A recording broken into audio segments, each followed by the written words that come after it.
pretty spectacular, isn't it? Yeah. How It's actually pretty nice companion for the Earth. how far away is it? Well, on an average, about 235,000 miles away. But it goes around the Earth in 29 and a half days. So, what phase are you looking at right now? Almost full moon. Almost a full. Yeah, it's almost a full moon. You see how bright it is right now? Yeah, really bright. So you get to see a lot of features. Can you see the craters on there? Is that what those dark spots are? Well, the dark spots are also called mare. They're a Latin word for sea. They look like oceans. Oh. Right? And you can see a lot of details just by using the binoculars. You can see a lot of fun things on there. How old is the moon? Well, believe it or not, it's about 4 billion years old. So you're looking at something that's really quite old. And the moon doesn't have an atmosphere, so it's missing a lot of the details. That you here on Earth we don't see craters, but on the moon you do, because there's no atmosphere on there. You never get tired of looking at the moon. No. How big are the craters? Well, to give you an idea, one of those craters up there can stretch and cover the city of Portland. Whoa. And that's how big they are, and they're very, very old. So it's really a lot of fun when you take a look at the moon and get all the details like that. That's amazing. Can I see it like this tomorrow night? Yeah, well, remember the moon goes around the Earth in 29 and a half days, so each time it's going to move about 12 degrees to the east. And today it's almost a full moon, so tomorrow night is going to be what's called a waning gibbous. So each day is going to be 10 degrees, and then go through 29 and a half days. Cool. Now we go out and we just take a look at the moon tonight, and we're facing toward the south. And you always will see the moon appears to be moving from the east to the west. The first thing you should do is you check your calendar and see what phases the moon will be for the month. And you should take a look here that for the month of May, that we can see that the full moon is going to be on May 7th. And then the new moon will be on May 22nd. So you think about that, and then you take a look at this chart. You find out what time the moon rises, when it will be due south, and then set. And that way you can start your planning when you want to observe the moon. What kind of moon you want to look at is also important. You want to look at the full moon, or you want to look at the first quarter moon, and so on. So tonight we were looking at a near full moon. And this is what we saw. We saw the moon, and we got some bright stars nearby. We see Arcturus up here, just above the moon. So that adds to the experience. And then if we get in closer, we see Spica. And the moon is in the neighborhood of Libra. And that's another important thing to locate. The planet and the moon, they're always along the path of the ecliptic, with the sun's path or the plane of our solar system. Now, the moon is roughly 5 degrees above or below or on the ecliptic, and then depending on its orbit orientation at this time. If we get a little closer and look at the moon, and here's one fun thing you can mention, that the moon is the nickname. The real name is Lunar, the Latin word. And so you click on that. You have your rise and set time. You have some good information there. And you can see that this came up. And we can look at more details of the moon. And if you click on this, you'll keep it centered. And you notice that the moon seems to be sideways. And you look at some of the features on the moon and go through phases, and we'll talk about that. And when you observe the moon, you'll see that it grows as it goes around the Earth in 29.5 days. Each day we see the phases. And so we'll show you that in just a moment. But when you look at the moon, it's really pretty easy object to look at. For one, it's old. It's about 4.5 billion years old. It has no atmosphere, and the surface, mainly the surface of the moon is made of regolith. It's a silica. And the light that's coming from the sun reflects off the surface and is scattered. And it has an albedo of somewhere in the neighborhood of about 12, which means that because it's gray and the surface is rough, that it scatters the light. It seems to be very bright, but it has a fairly low albedo, which is actually a good thing. So we can still see the wonderful stars. The average distance of the moon is about roughly 225,000 miles. That's the average. And the moon goes around the Earth in kind of an elliptical shape. And what happened at time, like tonight, it's in near perigee, which is the closest distance between the Earth and the moon. And then the other side is apogee, when it's at its furthest distance away from the Earth. And so we have that kind of an egg-like shape.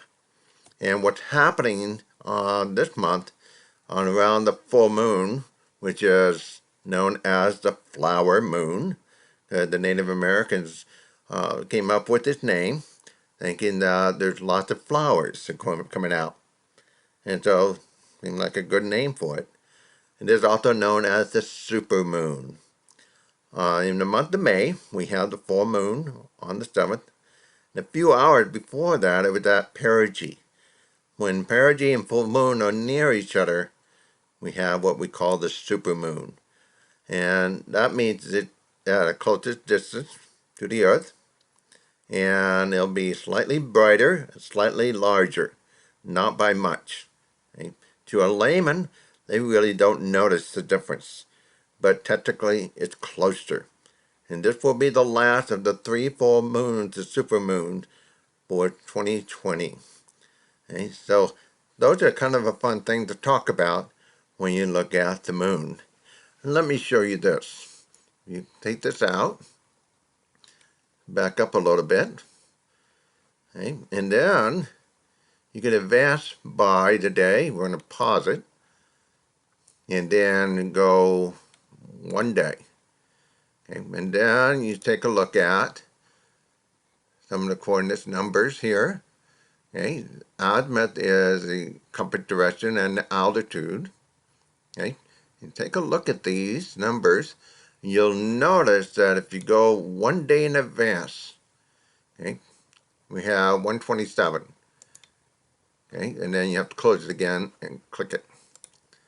Okay, the next time is going to be at 119. Okay, so it's roughly somewhere in the neighborhood of about 12 degrees. Each day, the moon turns on its axis for 24 hours. Okay, and then the moon goes around for 24 hours. The moon has shifted about roughly 12 to 13 degrees. Okay, so if we back up again, you have to close this and get the data. And click on that, 135. Close it now. And then go 1 day. And then you click on it again. And at 127. About 10 degrees. So it's going to be 10 degrees towards the east. And so it shifts towards the east. And from new moon to full moon, we're looking at the waxing gibbous. Okay, waxing phases, that is. Okay, and then from full moon to new is waning. Okay, we get a little bit closer and show you that if we go 1 day, let me make sure that it's locked here, and there we go, it's locked. And then we take a click, 8 degrees, Okay? And when we go a little bit further, right, we back up a little bit, we see that the moon has what's called a terminator line. Terminator line means that it has the division between night and day, and that's called the terminator. The dark regions on the moon go mare, a Latin word for sea. These are the basins.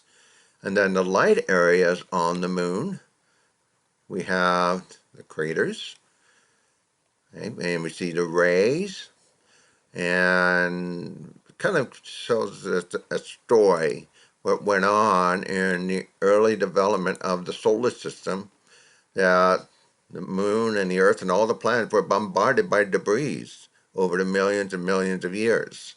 Okay? And the moon does not have any atmosphere.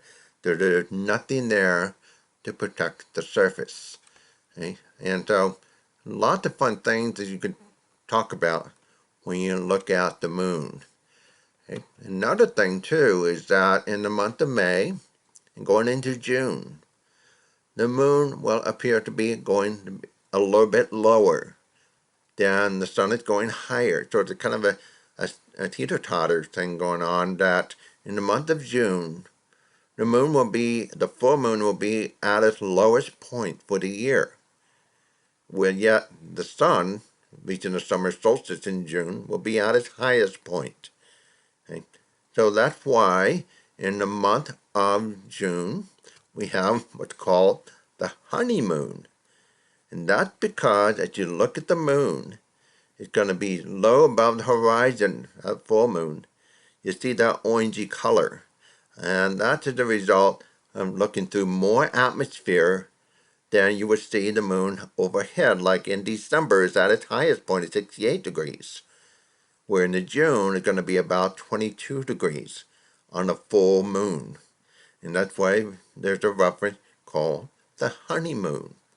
And it's low, and you see that kind of an orangey color when you associate with the moon. So it's important to kind of do your homework, see what phases the moons are at, and then the next step is to look at what time it rises and sets. And one of the favorite times to look at the moon is, I'll show you this, get into that, is we show you what the first quarter moon. So we can back up a little bit. See, there's the half. See, that's about first quarter. Okay? And then we take that out. And zoom in a little bit. And there's that terminator line. As you zoom in, okay, along the terminator line, you can see the wonderful craters and the mountain. It has a shadowing effect because the sun, the earth, and the moon is perpendicular. And because of that angle, you get some really nice effect looking at the craters in the mountains on the moon. Right? So that's the ideal time to look at it. The full moon is nice, but the sun is straight on. You don't get as much shadowing effect, but people still love to look at the moon and see all the details.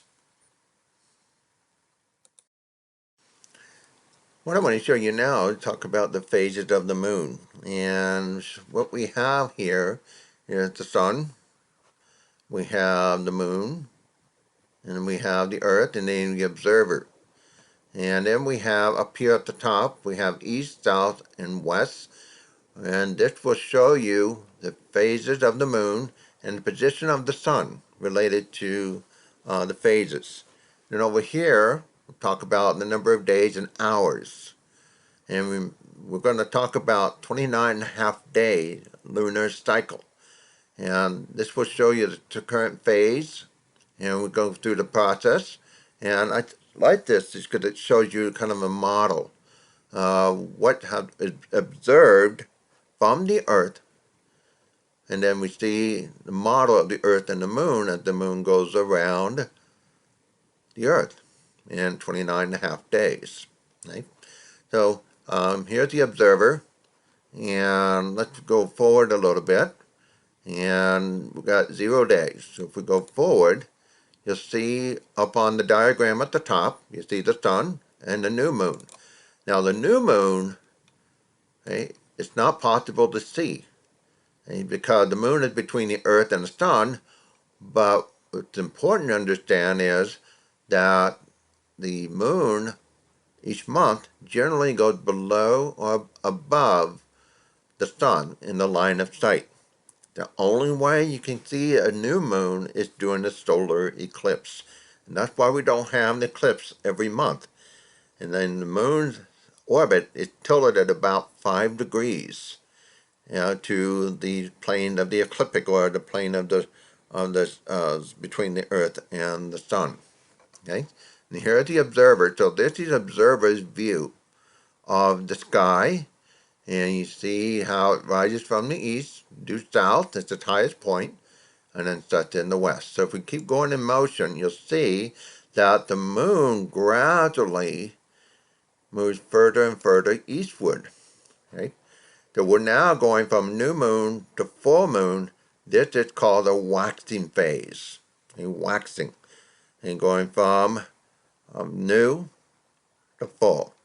If we keep going forward, okay, you see that the moon is going further and further to the east. It's about roughly 12 degrees per day. The Earth is turning at 24 hours. Okay, and see right about there, that's 6 p.m. Okay, 6 p.m., the sun is setting in the west. There's the moon. This is a crescent, waxing crescent. And then get further along. Okay, this is due south. You can see the kind of the time that this is the best time to view, like the first quarter. So we're almost at the first quarter. And there's 7 days right there. Okay, sun rises and then set in the west. At this point, the moon and the earth and the sun is perpendicular. Okay, and this is 7 days into the 29 and a half day cycle. This is about 7 p.m. This is the first quarter. Continue to move forward. Now we're in the waxing gibbous. A waxing gibbous is between the first quarter and the full, and sometimes referred to as a chicken egg because it looks like a chicken egg. Okay? And so we're approaching 10. Okay? So if you think about how many days it takes for the moon to go around the Earth one time, it's 29 and a half days. So the halfway point will be about 14 days. Okay? So we're coming up to 13. Okay? And coming up to rise and then set. And look at that. Okay? This is 14 days. On the full moon, the Earth has been between the Earth and between the moon and the sun. You hear the sun setting in the west, and the full moon is rising in the east. Okay, give and take some. Okay? And so now we have reached 14 days, which is half of the lunar cycle.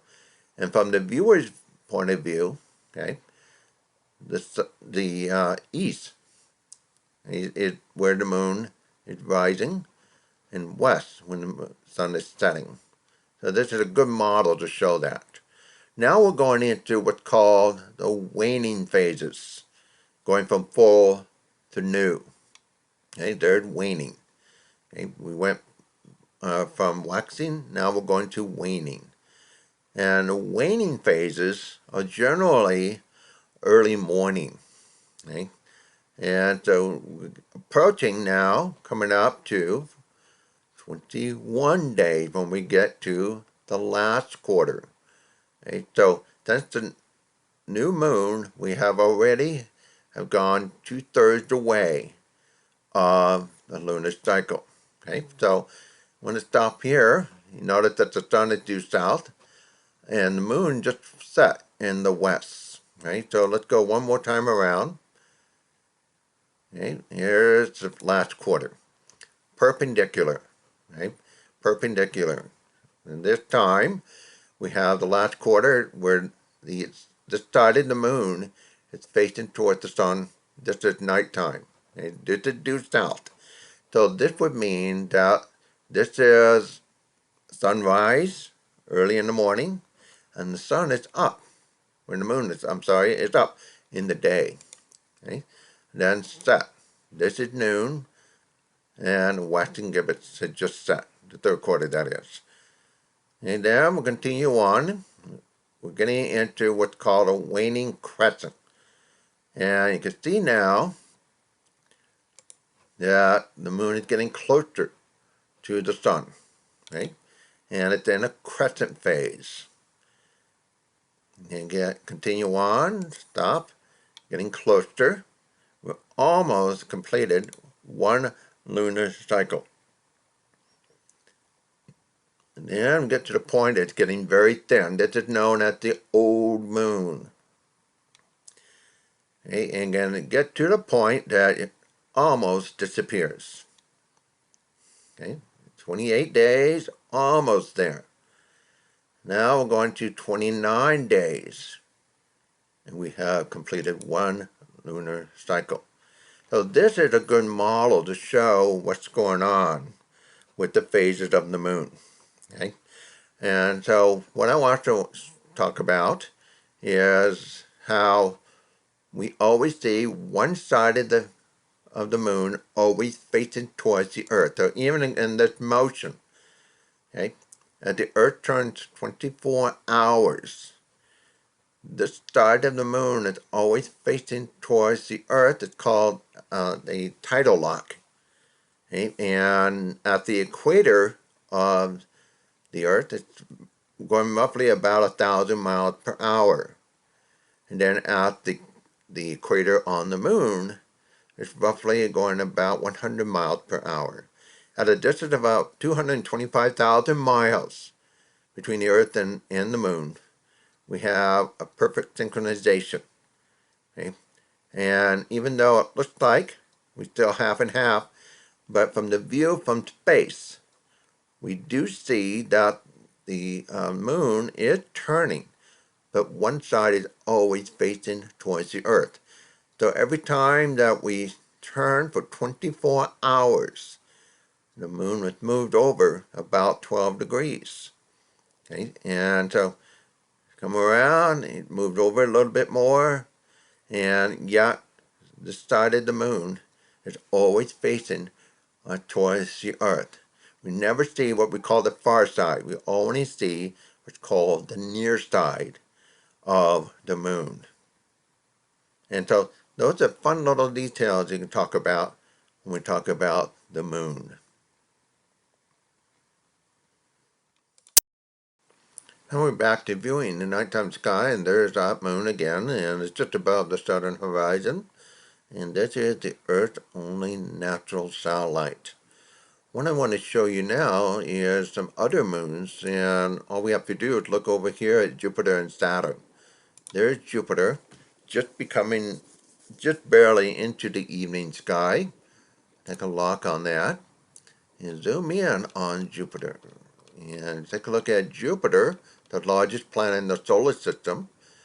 It's a gas giant, and there we see what look like 4 points of light. These are actually the 4 Galilean moons of Jupiter. Jupiter has a total of 79 moons, but these 4 moons are visible from Earth using a backyard telescope, and it's fun to look at. Right? So we have Io, the closest moon to Jupiter, right? And we look on that, zoom in, and Io is the moon that's closer to Jupiter, and it's turning itself inside out, and we see the geysers and the volcanoes on Io. And then we go over here to Europa,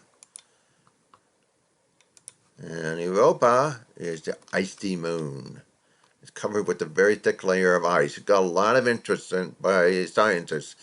And someday we'll send a probe, like a submarine and what have you, to detect to see if there's water underneath those cracks on Europa.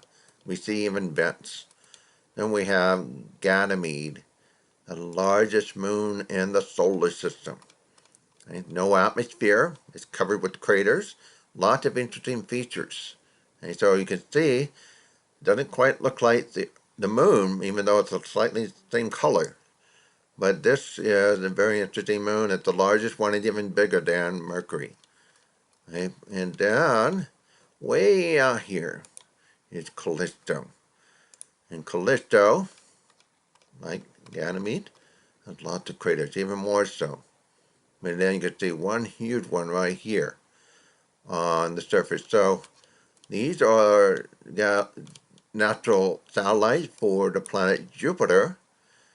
And now we'll take a quick peek over here to Saturn.